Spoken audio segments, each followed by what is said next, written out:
Methods, techniques, and systems of costing. Methods of costing. The fundamental principle of cost ascertainment remain the same, but the method of analyzing and presenting these costs differ from industry to industry. Cost ascertainment എന്ന് പറയുന്നത് അതിൻ്റെ methods almost നമുക്ക് same ആണ്, but cost വ്യത്യാസമാണ്. ഓരോ ഇൻഡസ്ട്രിയിൽ വരുമ്പോഴും cost വ്യത്യാസമാണ്. ശരിക്കും മെയിൻ മെത്തേഡ്സ് എന്ന് പറയുന്നത് നമ്മൾ കോസ്റ്റ് കണ്ടുപിടിക്കാൻ വേണ്ടി ഉപയോഗിക്കുന്ന മെയിൻ മെത്തേഡ്സ് ജോബ് കോസ്റ്റ് മെത്തേഡും പ്രോസസ് കോസ്റ്റ് മെത്തേഡുമാണ്. പക്ഷേ അതിനെ വീണ്ടും നമ്മൾ കുറേ ബൈഫർക്കേറ്റ് ചെയ്തിട്ടുണ്ട് ഇൻഡസ്ട്രിയുടെ ബേസിൽ. ഓരോ ഇൻഡസ്ട്രിക്ക് ഓരോ ടൈപ്പ് കോസ്റ്റിംഗ് ആണ് നമ്മൾ യൂസ് ചെയ്യുന്നത്. Job costing, contract costing, cost plus costing, batch costing, process costing, operation costing, unit costing, operating costing, departmental costing, multiple costing. Okay, job costing. This method is used for tracing specific cost to individual job, especially where production is not highly repetitive. അപ്പോൾ ഈ ഒരു method use ചെയ്യുന്ന എപ്പോഴാണെന്ന് വെച്ചാൽ നമുക്ക് specific cost trace ചെയ്യാൻ വേണ്ടിയിട്ടാണ്. Individual job നമുക്ക് ഹൈലി റിപ്പറ്റീവ് ആയിട്ടുള്ള ഇൻഡിവിജ്വൽ ജോബ്സ് ഉണ്ടെങ്കിൽ the cost ascertainment is four specific job order, അല്ലെ ഒരു സ്പെസിഫിക് ജോബ് ഓർഡറിന് വേണ്ടിയിട്ടാണ് നമ്മൾ കോസ്റ്റ് അസർട്ടൈൻ ചെയ്യുന്നതെന്നുണ്ടെങ്കിൽ അപ്പം മറ്റുള്ള ഇതുമായിട്ട് കമ്പയർ ചെയ്യാൻ നമുക്ക് പറ്റത്തില്ല. അപ്പം ശരിക്കും ഇത് യൂസ് ചെയ്യുന്നത് printing press, automobile garage, repairs shop അങ്ങനെയുള്ളിടത്തൊക്കെയാണ് ജോബ് കോസ്റ്റിംഗ് യൂസ് ചെയ്യുന്നത്, ഒരു ജോബിൻ്റെ കോസ്റ്റ് അസർട്ടൈൻ ചെയ്യുന്നത്. ഇനി contract costing. Principally there is no difference between job and contract costing, but is convenient to prepare and maintain separate contract accounts when large scale contracts are carried out at different sites. അപ്പോൾ large scale കോൺട്രാക്റ്റുകളാകുമ്പോൾ ഒരു കോൺട്രാക്റ്റിനെ ഒരു ജോബായിട്ട് നമുക്ക് എടുക്കാം. പക്ഷേ big job ഇത് അത്ര അതിനകത്ത് ഫണ്ടിങ്ങും കൂടുതലാണ്, ടൈം ഗ്യാപ്പ് എടുക്കുന്ന സമയവും കൂടുതലാണ്. അതുകൊണ്ടാണ് നമ്മൾ ജോബ് കോസ്റ്റിംഗ് എന്ന് അതിനെ പറയുന്നതിന് പകരം കോൺട്രാക്ട് കോസ്റ്റിംഗ് എന്ന് പറയുന്നത്. A contract is a big job while a job is a small contract. ഒരു ജോബ് എന്ന് പറയുന്ന ഒരു സ്മോൾ കോൺട്രാക്റ്റാണ്, പക്ഷേ ഒരു കോൺട്രാക്ട് കോസ്റ്റിംഗ് എന്ന് പറയുന്ന ഒരു വലിയ കോൺട്രാക്റ്റ് ആയിരിക്കും. Cost plus costing.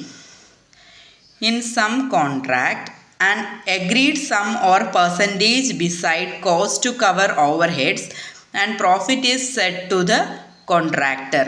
അപ്പോൾ ഇനി കോസ്റ്റ് പ്ലസ് കോസ്റ്റിംഗ് ആണെന്നുണ്ടെങ്കിൽ നമ്മളെന്താ ഓവർ ഹെഡ്സ് കവർ ചെയ്യാൻ വേണ്ടിയിട്ടുള്ള കോസ്റ്റ്, പിന്നെ പ്രോഫിറ്റ്, അത് നമ്മൾ എന്ത് ചെയ്യുക, അത് കോൺട്രാക്ടർക്ക് കൊടുക്കണം. ഈ കോസ്റ്റിംഗ് സിസ്റ്റം എന്ന് പറയുന്നത് കോസ്റ്റ് പ്ലസ് കോസ്റ്റിംഗ് എന്നാണ് പറയുന്നത്. ഗവൺമെൻറ് ഒരു കോൺട്രാക്റ്റി ആയിട്ട് നിൽക്കുമ്പോഴാണ് നമ്മൾ ഈ കോസ്റ്റ് പ്ലസ് കോസ്റ്റിംഗ് യൂസ് ചെയ്യുന്നത്. ഇനി batch costing. In this method of costing A batch of similar product is considered as one job. അപ്പോൾ സിമിലർ പ്രോഡക്ട്സിൻ്റെ ഒരു ബാച്ചിനെയാണ് നമ്മൾ ഒരു ജോബായിട്ട് കണക്കാക്കുന്നത്. The cost of complete batch is ascertained, followed by which the cost of each unit is determined. അപ്പോൾ നമ്മൾ എന്താ ചെയ്യുന്നത്, ഒരു കംപ്ലീറ്റ് ബാച്ച് എടുക്കും, അതിൻ്റെ കോസ്റ്റ് കണ്ടുപിടിക്കും, എന്നിട്ടായിരിക്കും നമ്മൾ ഒരു യൂണിറ്റിൻ്റെ കോസ്റ്റ് അതിൽ നിന്നായിരിക്കും ഡിറ്റർമിൻ ചെയ്യുന്നത്. ഒരു ബാച്ചിന് എത്ര കോസ്റ്റാണെന്ന് ആദ്യം കാൽക്കുലേറ്റ് ചെയ്യും, അത് കഴിഞ്ഞിട്ടായിരിക്കും ഒരു യൂണിറ്റിന് എത്ര കോസ്റ്റ് ആവും നോക്കുന്നത്. Pharmaceutical industry, brick manufacturing company അങ്ങനെയുള്ള കമ്പനീസൊക്കെയാണ് കൂടുതലായിട്ട് ബാച്ച് കോസ്റ്റിംഗ് യൂസ് ചെയ്യുന്നത്. ഇനി process costing. If a product pass through different distinct and well-defined stages with output of one process becoming the input for other, it is desirable to know the cost of production at each stage. ഇനി process costing എന്ന് പറയുമ്പോൾ ഒരു product പല സ്റ്റേജിൽ കൂടെ pass ചെയ്ത് പോകുന്നുണ്ടായിരിക്കും. അപ്പോൾ ഒരു പ്രോസസ്സ് എന്ന് പറയുന്നത്, ഒരു പ്രോസസ്സിൽ നിന്ന് വരുന്ന ഔട്ട്പുട്ട് എന്ന് പറയുന്നത് നെക്സ്റ്റ് പ്രോസസ്സിൻ്റെ ഇൻപുട്ടായിരിക്കും. അപ്പോൾ it is desirable to know the cost of production at each stage. ഓരോ സ്റ്റേജിലും നമ്മൾ കോസ്റ്റ് ഓഫ് പ്രൊഡക്ഷൻ കാൽക്കുലേറ്റ് ചെയ്യേണ്ടത് വളരെ അത്യാവശ്യമാണ്. Process costing is employed to ascertain the same. അപ്പോൾ പ്രോസസ് കോസ്റ്റിംഗ് എന്ന് പറയുന്നത് നമ്മൾ ഇത് കണ്ടുപിടിക്കാൻ വേണ്ടി തന്നെയാണ്, അതായത് ഓരോ പ്രോസസ്സിലും നമുക്ക് എത്ര കോസ്റ്റ് ഇൻകർ ആവുന്നുണ്ട്. ഈ സിസ്റ്റം ഓഫ് കോസ്റ്റിംഗ് എന്ന് പറയുന്നത് mainly chemical manufacturing, paint, food, explosive, soap making ഇങ്ങനെയുള്ള ഇൻഡസ്ട്രീസിലാണ് പ്രോസസ് കോസ്റ്റിംഗ് യൂസ് ചെയ്യുന്നത്. ഇനി operation costing. The procedure of operation costing is broadly the same as of for the process costing except that cost units is an operation instead of A process. അപ്പോൾ ഇവിടെ നമ്മൾ cost യൂണിറ്റിനെ ഒരു ഓപ്പറേഷനായിട്ട് എടുക്കുന്നത്. Process costing ആണ് നമ്മൾ ഓരോ process 1, process 2, process 3 അങ്ങനെ എടുക്കുന്നത്. പക്ഷേ ഇവിടെ ഓപ്പറേഷൻ കോസ്റ്റിങ്ങിന് അങ്ങനെയല്ല. നമ്മളൊരു കോസ്റ്റ് യൂണിറ്റ് ഒരു ഓപ്പറേഷൻ്റെ കോസ്റ്റ് യൂണിറ്റാണ് കണ്ടുപിടിക്കുന്നത്, ഒരു പ്രോസസ്സിൻ്റെ അല്ല.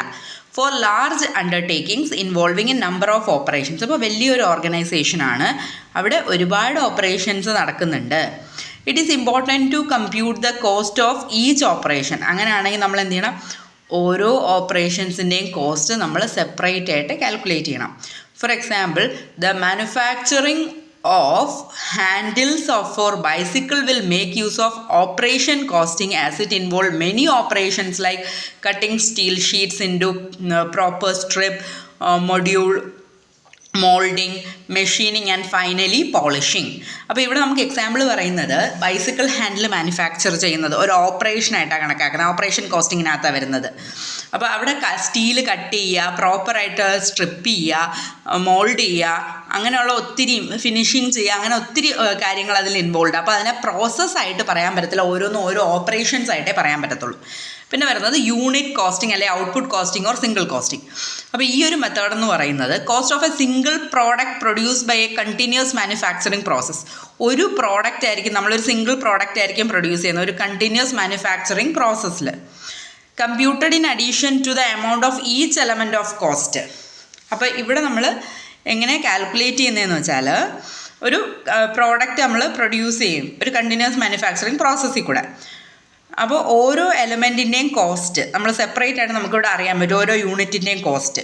അപ്പോൾ ഇതെന്ന് പറയുന്ന floor mill, paper mill, cement manufacturing, അങ്ങനെ.